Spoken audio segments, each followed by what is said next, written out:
to Local SEO Today. I'm Roger Murphy. And I'm John Vaughn. Welcome to this podcast. We invite you and we welcome you as entrepreneurs and business owners that are looking to learn more about what it takes to do quality SEO, John.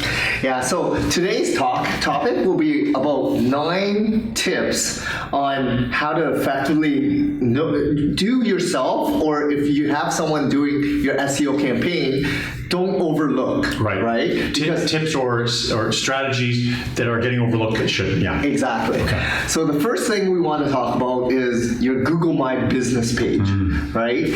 Is it properly optimized? Is it properly set up and clean? Let's talk about what it is too.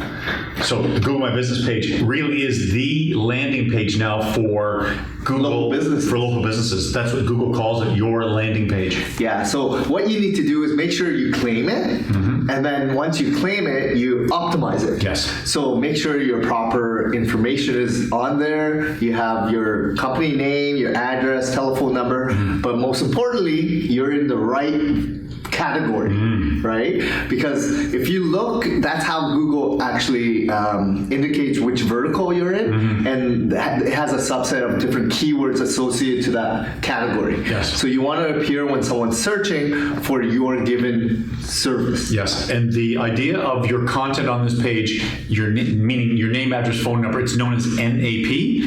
That NAP needs to be identical across the internet. So you start your Google My Business page, but make sure your name, address, phone number is identical everywhere. And one thing to really also add is if you're a service-based company, yes, once you claim it with your home address or any other place that you can verify that you're a legit business, you can actually hide the address so that because you're service-based, you might be working from your home, right? Sure. And you have service trucks in the area, and you don't want people to come to your home. So you can actually hide the address and let Google know how far of a radius you service or which cities or locations that you want to service, right? So there's options within Google My Business that can actually help you generate leads based on your situation, geographic area. Are you a brick and mortar business with an office, or you're service based where you go out and take care of people? Yeah. So make sure that you claim it, you have the right category, and you have citations, right? The other thing that's very important about Google My Business is get reviews, right? So because Google is so powerful, everyone's using Google on a daily basis, it's probably a very good point to really get some reviews there. Sure. It is a third-party review. What that means is it's not a review on your website, right? Anyone who owns their own website can actually put reviews and testimonials on your own website. And control it, And control it, right? So it's not as desirable and favorable because as a user, a new customer, it's not as favored. Exactly. People see Google as a trusted source for quality reviews. And yes, there are some out there that sneak through that are fake reviews, John, and spamming. But the reality is that people really look to the number of reviews and they want to read about your business and they want to see it on the Google My Business page. And make sure you're also commenting. So once you do get a review, make sure you provide feedback, negative or positive. Always make it a best practice to comment. That's right. That's called reputation management. Yeah. So you just reply positively or negative to anything, positive and negative. Exactly. Yeah. Another thing about Google My Business is make sure, because there is an option to upload images and videos, right? So the quality of images matter, right? So it is your first impression. Yes. And if you're able to capture someone with a nice visual representation of your company, it allows for a higher click-through rate. Exactly. Yeah. So better quality on there, and it's the same with Instagram. You'll see it. We know the better quality photos have a better response rate. So same with your Google My Business page. Yeah. People stay longer. They're attracted to it. They're going to click through and learn a little bit more about what you offer, right? So now we're going to move away from the Google My Business and more about your website itself. So some of these things have been overlooked, but what you need to do is really optimize your URL. So that domain name of yours, www widget.com. Yourcompany.com, yep. Yeah, slash. It should be a service keyword, right? So focus on that, making sure that it is rich in specific services that you actually offer, and localize it as well. Because that's what people are looking when they're searching on Google and put in a plumber or a chiropractor or a dentist office. That's how Google picks up and crawls your website, because they look at that URL and it looks at the content in there. Yeah, and the relevance of it, right? So the more that it matches the user intent, the likelihood of you getting someone to click on your website, and the higher it will rank as well. Exactly. So there's a lot of factors, right? Making sure it's short as well. So don't overdo the amount of characters, right? People will not type in a very long character count. Make sure that it just gets to the point. Right? And really make it as natural as possible. So don't overdo like keyword stuffing, right? Focus on your user intent, answering questions, or the service that you provide. Be very specific to specific versus a broad term, right? So because everyone in your industry is doing pretty much the same thing. How do you differentiate yourself? And really the type of people who are now searching, they tend to search for longer tailed keywords because they're looking for a very specific expert in the industry. Yes. So if you're able to capture that, the conversion rate is a lot higher. Exactly, because it is what's referred to as a longer tail. They have a more, if they're going to be that specific, they've got a really a higher, as you say, intent of converting and actually reaching out to buy from you. So that's important. Yeah, so not only the URL, but make sure the title tag is within a certain amount of characters, and really write for the user, right? The description within your website. So the meta description, meta tag titles, make sure that it's very organic.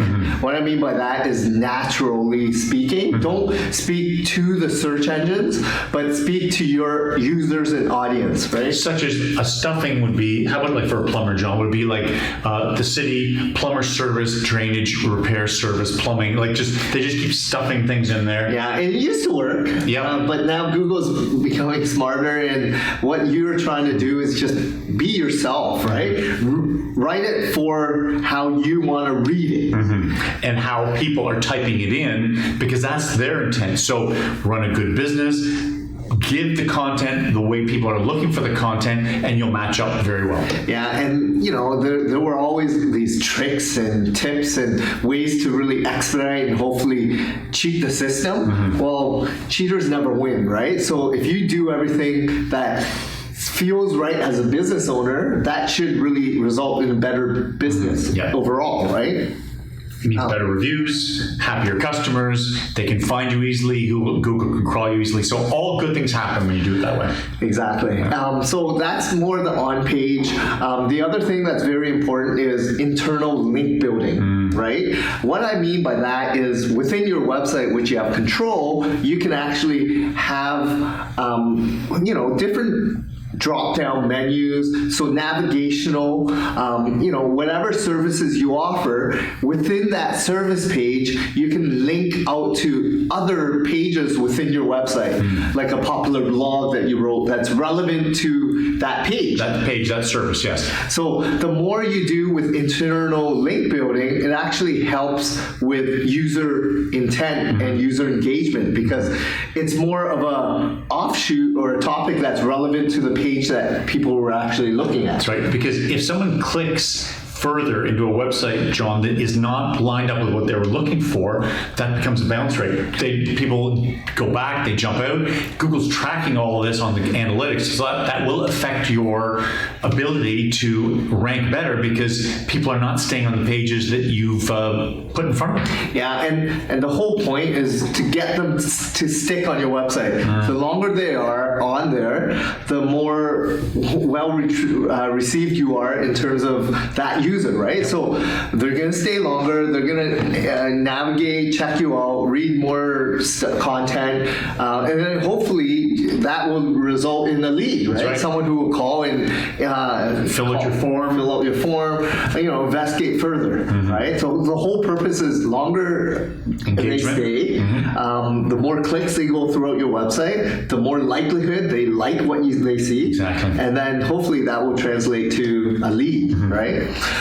The other strategy. Yeah. Another thing that you have to consider is if you are already not doing this, but it's all about fresh content, right? So how do you update your website to include like a blog or a newsletter, right? So start doing that because it's so important today. Like Google is always, crawling and indexing websites, looking for fresh content. And if you do it yourself, which is great, as you say, John, you got to get to it. You have to create content.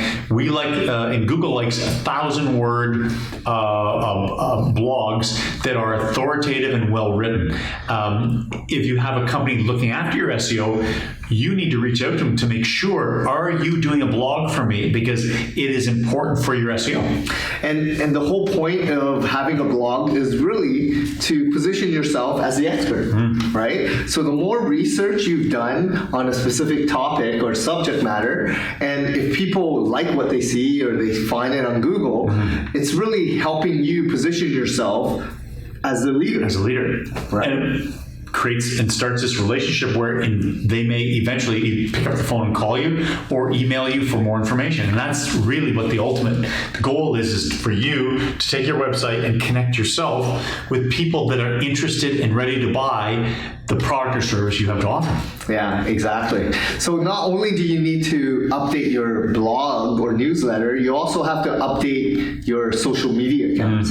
So if you're a local business owner, you probably have a Facebook page or a Twitter page or Instagram or LinkedIn. There's other social media platforms, but make sure you're constantly, and I would suggest even weekly, updating it. Certain businesses, you might have to do it a couple times a week, right? Just to show that you're engaged and you're in tune with what's going on, right? Because people who are following you or are looking around, they want to make sure that you're in business still. Exactly. Right? Like ultimately, it's all about the multiple touch points, and you don't know how people are searching at that time, right? So they want to make sure that you're a real business, you're active, and you're putting out the best information out there. And that is one of the factors of the many factors Google's watching of your website is fresh content that's coming out. It's called the signal, and that signal is if you're adding this content and fresh, content and trending content, that is going to help you when you get crawled by Google to improve your ranking for search results. Yeah, and I think the last thing I want to talk about is just making sure you optimize all your pages, especially if you're a local business, for local intent, right? Because it's all about relevance, right? So if you want to target a specific geographic area and a very specific type of service, make sure your page is all about that, right? Like specify that and make sure that's your goal on that page, right? Because people want to make it very generic and want to hit everyone, but the more generic it is, the more difficult it is to rank. It's referred to as like a broad search. And it doesn't convert well because it's not what people are really looking for. Yeah. If they put in an area of a city, a neighborhood, a particular service they're looking for, that becomes a longer and longer phrase, which is called long tail, and that converts better. Yeah, so the more specific you target these keywords and landing pages within your website, the better conversion rate it is, and it will help your business because you're competing with less people, and it converts better. Even though you're reaching the people specifically looking for it. Exactly. Even though the search volume might be a little bit less, but the quality and the amount of leads are a lot higher. Much higher. The conversion rate's a lot higher. So it's interesting that as a strategy, it's counterintuitive. You'd think, I should just go after the phrases that Google ad tool says, look at all the searches going on for that search, for that particular search. That isn't necessarily going to be good for you versus the longer phrase, more specific, locally based searches. Yeah, so again, it's great that we're giving you these tips, but it all depends on where you want to hit that customer throughout the buyer journey, right? So especially on a local business landscape, you really care about delivering to that local customer through your local services and within the geographic area, right? So the broad term searches could be really just to educate people on how-to tips or guides, right? But really, if you want to convert within that local service and city, you should be targeting that, right? Excellent. Well, in terms of these SEO tips and tricks and things that businesses need to address, John, I think this has been very good. Well, great. Nine tips today. I hope you've enjoyed this day. John, thank you for your time. Thank you, Roger. And we'll see you again at Local SEO today. Thank you. Thank you.